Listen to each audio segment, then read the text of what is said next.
So here's a question to think about. You're done with the studio for the day, you power down, and tonight, tragedy strikes. There's a fire, there's a flood, there's some natural disaster, and you lose your studio. Today is the 3rd anniversary of me dealing with pretty much that scenario. 3 years ago, a big, beautiful pine tree came down and destroyed my studio and my home. And questions I always get asked, was I in there? Yes. Was it scary as hell? Yes. But if you want to know more about kind of what happened in that experience, stick around to the end of the video and I'll talk about that. But I want to share with you some more important things. And I've talked about this in some of my earlier videos, but things that I did right and things that I did wrong in my experience, in hopes that, heaven forbid, you're dealing with this now. But way more importantly, I'm hoping that me telling a little bit about this is going to get you better prepared. Heaven forbid you run into this kind of terrible scenario. There's a couple major points to talk about. One is data backups. Data backups. So mine happened at like 1 in the morning. I was trying unsuccessfully to sleep at a neighbor's house, wide awake thinking about everything. But one of the few things that gave me a little bit of rest was knowing that I do a lot of data backups. So I didn't know if the whole building was going to collapse and lost everything, if certain parts were going to be saved, but I had recently done a backup. So I had hard drives in multiple parts of the building that had the data. So if one part of the building was destroyed, maybe the other part went okay. As many of you know, I live in Italy part-time, and I had a clone from a few weeks ago at my place in Italy. I keep some stuff in the cloud, and I have a friend in Chicago that lets me send him hard drives every once in a while as an additional safety backup. So knowing that my client data and my personal data was backed up and secure was such a massive relief. Truth is, if the whole building had caved in, I might have lost about 2 weeks of work, because both of my, all of my drives in the studio would have potentially been destroyed. But 2 weeks of data, that's something you can come to terms with. I just have a good friend who lost his studio in those horrible Palisades fires in California, and he didn't have offsites, and he's lost 10 years worth of work. And it's just heartbreaking to hear those stories. So back up your stuff. I cannot express that enough. Back up your data, because when tragedy strikes, even major or minor, it's amazing how much of a relief that is, knowing that this horrible thing isn't also affecting your work and your clients. The second thing to talk about is insurance. And let me be very clear, I am not an insurance expert. So check with an insurance professional about anything I tell you right now. But one thing is that most homeowners or rental policies, or at least many of them, do not cover professional equipment. So if you have a home studio that you make a few bucks from, or you have a commercial studio in your house and tragedy strikes and you have everything under a renter's or homeowner's policy, there's a very good chance that they might deny your claim, because your policy, unless you've got an additional rider, will probably not cover your professional equipment. So definitely talk with your insurance agent about that to make sure. In my case, once I was, like back in the 90s, I was flying back and forth to Europe and US tons, doing a lot of work with King Crimson and some other folks over there. So when my expensive gear was going back and forth, I'm like, I need insurance. So I signed up with this company called Clarion, and for decades I've been with them. No, nobody likes cutting the check, but I do like the peace of mind. So thankfully in my situation, I did have tons of my gear covered by this professional musical equipment policy. So those are certainly two things I did really right that relieved a ton of stress. But I did make some mistakes with my insurance, and So the folks at Clarion, they were great. I said, hey, I need to make a claim. They said, great, send us a photo of the equipment. And I showed them just the entire roof crushed in on the studio. They're like, okay, we'll get you taken care of. But here's the thing that I didn't do every year. The biggest thing that cost me a bunch of money is I had a lot of stuff on my policy. I still do now. But one of the things I didn't do every year is sort of, especially with vintage gear, look at what the market values of those things are. What would it cost me to replace these items? Has this piece of gear gone up? Has this piece of gear gone down? Because certainly there's like digital rack units that you could spend $2,000 for years ago, and now you'd have trouble selling it for $150. On the other hand, you had things like my beautiful Fender Rhodes 88 key suitcase. Oh, I love that thing so much. When I bought it, they were selling for like $1,200. There was a dip in the used market. I put it on my insurance policy for $1,200 and never bothered to update it. When the tree came down, those things were going for $6,000, $7,000 or even more on the used market. Clarion was great. They paid me $1,200 without any questions. But had I updated that, I would have had to pay a little bit more premium because the value had gone up, but I would have gotten a check for probably $6,000 more than what I got. So again, that's not Clarion's fault. That's my fault for not updating it. And believe me, when you're trying to rebuild your life from your home and studio being destroyed, an extra $6,000 goes a long way. The other thing, and again, talk with your insurance pro about this, but think about the small stuff like cabling. Anybody who has a patch bay knows 30 TT patch cables are not cheap. They are actually really expensive. But all your speaker cables, your audio cables, your snakes, all of those things just seem like small things that may not mean that much. But when you put them all together, that's a big chunk of money when you're trying to rebuild a new studio when other stuff was destroyed. So make sure you do that. And here's one more thing about the house side of it. As I mentioned, we lost the home too. Our homeowner's policy wasn't itemized like my professional equipment policy was.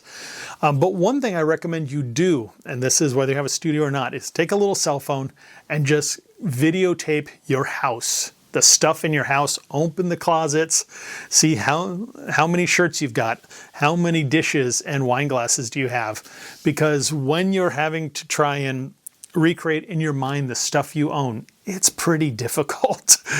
So those are the two biggest things. And the other, maybe a little bit more esoteric, is when I didn't know, when I thought maybe the whole building was going to cave in, I would lose everything.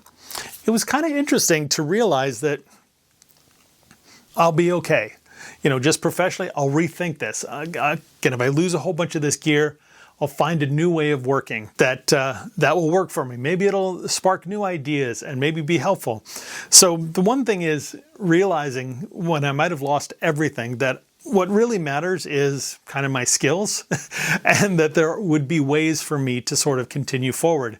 And so my situation was kind of in the middle. I did lose a ton of stuff and had to rethink a lot of things, but also I was able to save stuff and move forward. And the upside, and hopefully this is inspiring if anybody's dealing with this kind of thing right now and stumbled on my video to sort of commiserate, is it was tough.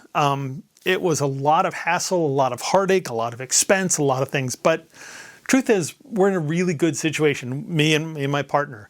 I have a new studio space that I love. It sounds great. We ended up moving to the other side of the country, a place that we absolutely love. And it's been a really good situation. So out of all this has turned out to be a good situation for us. And in a weird sort of way, some days we almost feel grateful it all happened because it did sort of turn our lives upside down. But we've managed to land actually in a life that's really kind of good for us and well suited for us. So again, in a weird sort of way, I'm grateful for it. All right, you want to hear the story about being in your house when a tree comes down? All right, here you go.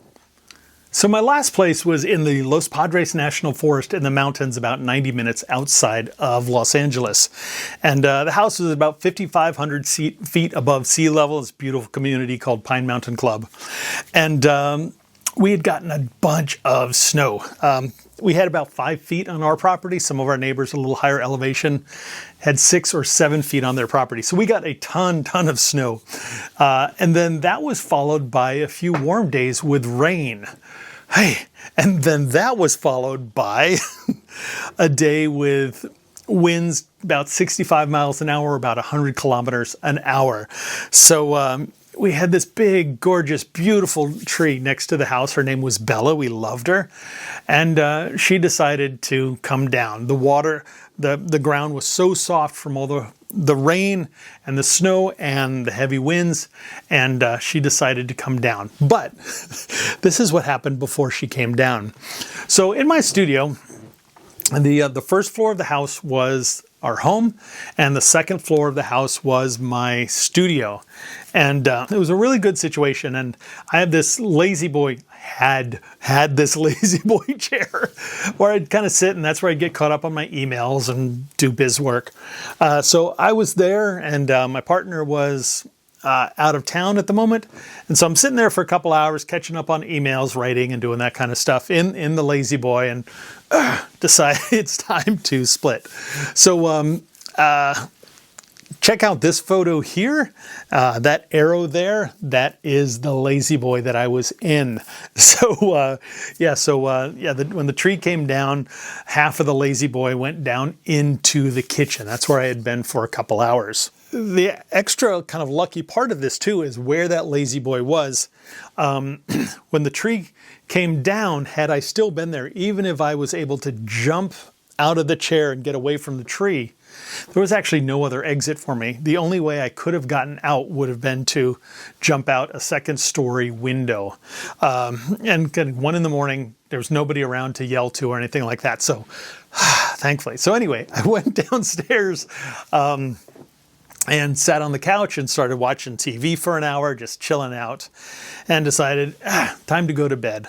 So I get up from the couch, and when the tree came down just a little bit later, one of the beams of the house broke through into a spike and came right down into where my head was when I sit and watch TV. So grateful for another thing. So I went back, so I'm like, okay, I'm going to go to bed.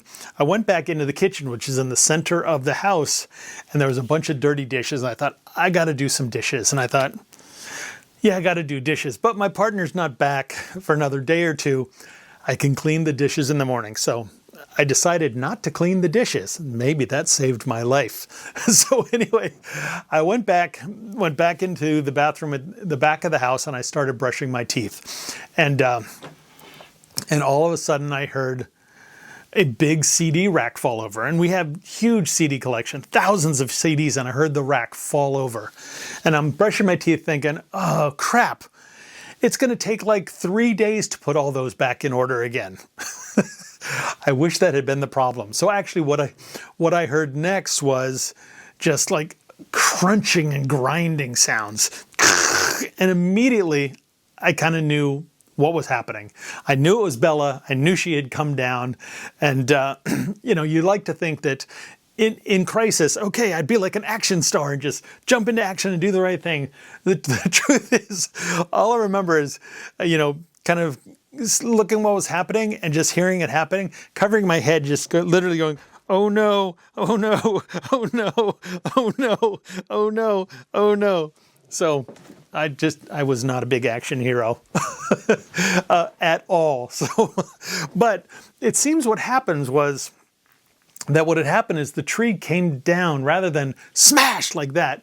It came down kind of slow with those crazy winds and flopped onto the house, which shook the house and knocked the CDs over, and then just went through and crushed through and basically sliced the house open like a cake. And I'm grateful for that, because if it had come down super fast, the whole framing of the house probably would have exploded.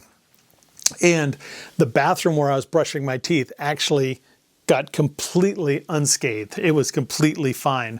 Thankfully, off the bedroom in the back, there is a door outside, but we don't wear shoes in the house. So all of my shoes were out in the front of the house. And as I mentioned, we had gotten 5 feet of snow that week. So there was still a foot or two of snow on the ground.